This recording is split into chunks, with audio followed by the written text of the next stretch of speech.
The Legend of Zelda: The Wind Waker is notable for being the first game in the franchise to implement cel-shaded graphics. Cel shading is a lighting technique used in order to make the game have a more cartoon-like appearance, which upon this game's release it was received quite negatively for the exact reason, as most people expected a more realistic Zelda game. This wasn't without reason though. A Nintendo GameCube tech demo supported speculation about a new Zelda adventure which could update Ocarina of Time and Majora's Mask's graphics. But what we got was significantly different. The Wind Waker still did remarkably well, and since its release, ratings only got more positively as time passed.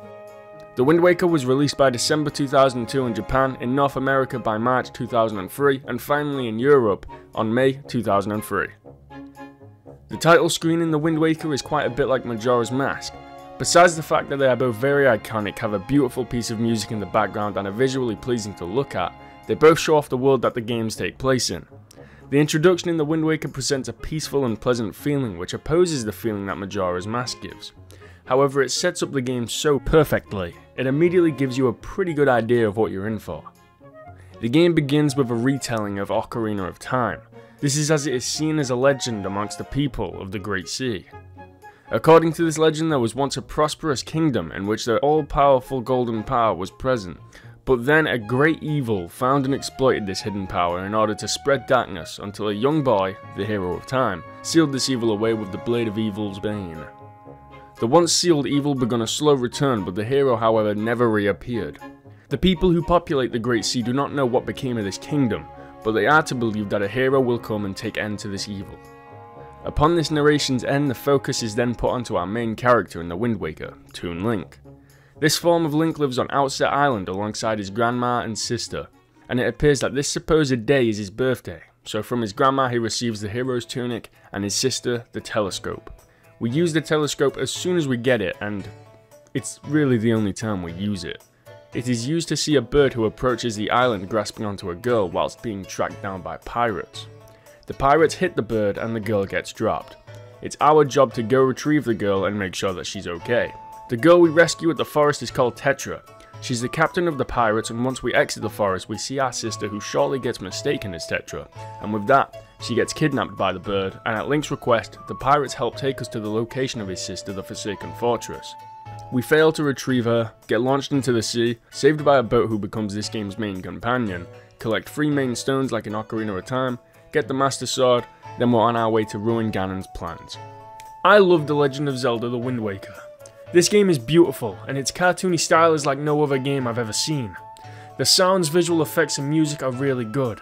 The version I'm playing for this video is the GameCube version, but I actually prefer the Wii U port, as it has a various number of improvements in comparison, which in my opinion makes it the far more enjoyable to play out of the two.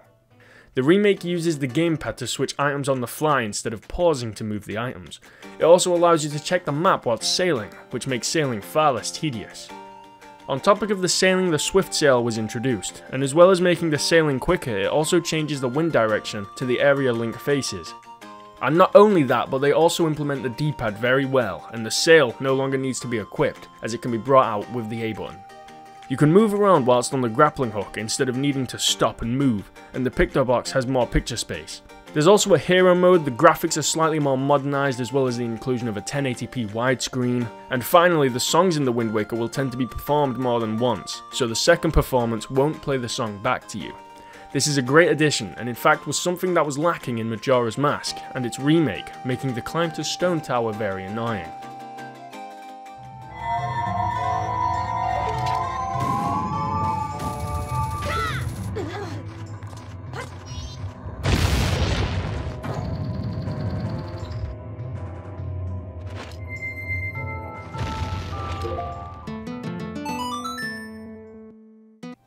The characters in Zelda: The Wind Waker are fantastic.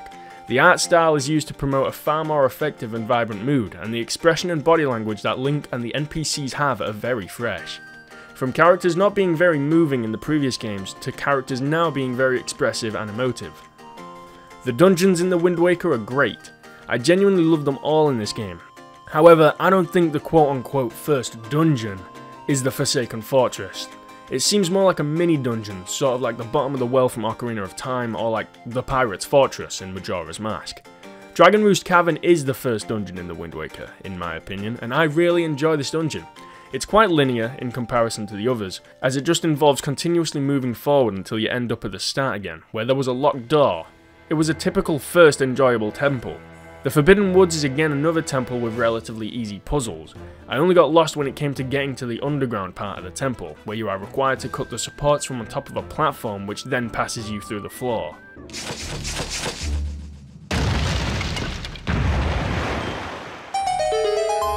The Tower of the Gods comes after that, and in my opinion it's probably the weakest in the game.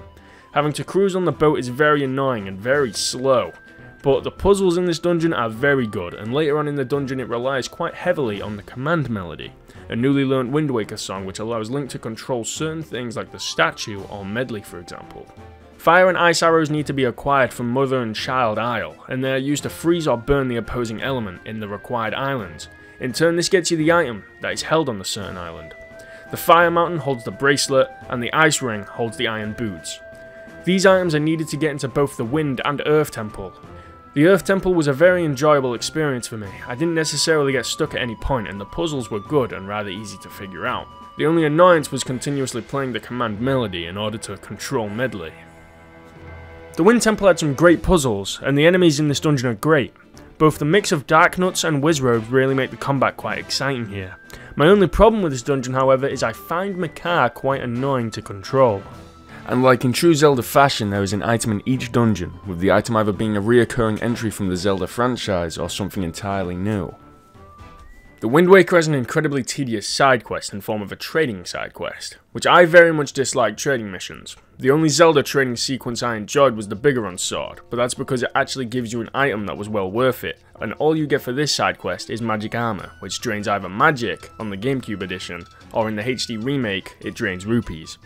But either way, all this item does is make an easy game even easier. In the Wind Waker there are plenty of really enjoyable minigames, like the Cannon minigame, where you need to shoot some cannons at barrels or land mail in different mail sections. But there was also minigames like the Sploosh Minigame, which I both love and hate. I love this minigame because 1, this guy is fucking awesome, and 2, every time you take a shot the guy shouts Sploosh. Now, why do I hate it? Because it's just RNG. I took so many shots all over the board and I hardly hit any of the right spots. It took me about 14 attempts to beat this once, but thankfully the time I beat it, I also beat it under the record, so I got all the rewards here. Now alongside of all these positives, there are also plenty of negatives. These include the rainbow gleams in the water are not worth getting unless they're a part of the Triforce, as they will most likely every single time be 10, 20 or 50 rupees, and the rupees here are extremely dissatisfying to get. You would expect something far better for something so time consuming.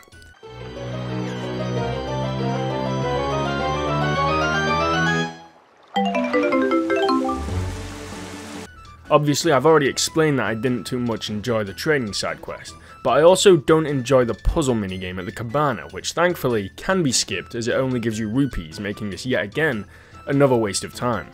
Rupees are very much required to beat the Wind Waker, as Tingle charges you a large sum of money to decode a Triforce chart. He fees 398 for each, which all the 10 and 20 rupee treasure chart checks won't tally up to these amounts that can cover this. Submarines also have the same interior design, and finally the sailing fucking sucks.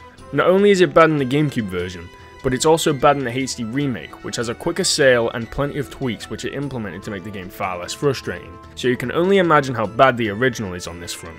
But not only is the sailing boring, but I also believe that the overworld is rather bland.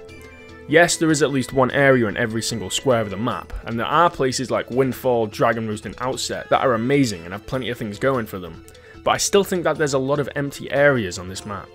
But perhaps I'm just being cranky. Let me know what you think about this game's overworld. My final issue that I found when replaying the Wind Waker for this review was Tetra. She was close to being my favourite reincarnation of Zelda, but it feels like they didn't quite know what to do with her.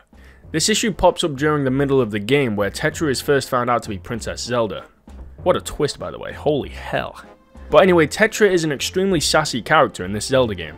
She doesn't really take shit from anyone, but as soon as she turns into Princess Zelda, she's made far more sympathetic and has no complaint about her newfound ancestry. This doesn't quite sit right with me, and it feels like this character doesn't hold up consistently. The music in this Zelda game fits the mood and cartoony style so perfectly it is insane. Every song here is memorable and it gives off a warm feeling every time I hear it. Dragon Roost Island and the Molgera fight are honestly up there with some of the best video game music ever. Zelda soundtracks tend to always have incredibly high quality and memorable music in them, and this is something that can be said for the Wind Waker, and the HD remake alters the music slightly, making it a tad bit more upbeat and modernised. This type of treatment was absent in the creation of Majora's Mask, Ocarina of Time, and even the Twilight Princess remake. The composer of this game's music was obviously none other than Koji Kondo. The bosses in the Wind Waker are all good besides from the Forest Havens boss. This boss was pathetic and it was so fucking easy. But the first fight against a rehashed Goma was enjoyable and took a while to defeat. The third boss was a rehashed Bongo Bongo from Ocarina of Time with a clever bomb in the mouth twist. The fourth long-awaited fight is against the bird, which I really loved. And the fifth boss fight was the Po fight, which... it was okay. It was more annoying having to hit the mini pose twice than anything, but the boss design is very cool here. The Molgera fight is next, and it was quite good. You have to hookshot his mouth then hit him until he's dead. The music, as I've just said, is insane. I loved being in the boss room here. The next boss is Puppet Gannon, who is easily the best fight in the game. You have to hit the orb on his back, and this requires perfect timing, as it is rather difficult to hit during all of his forms. It also involves some clever mechanics, like seeing Spider Gannon in the reflection and having to avoid him like that. And the final boss is very enjoyable, and the backdrop is very pleasing to look at during this fight. It's just a shame that this boss isn't too hard, but the final blow is very satisfying to perform.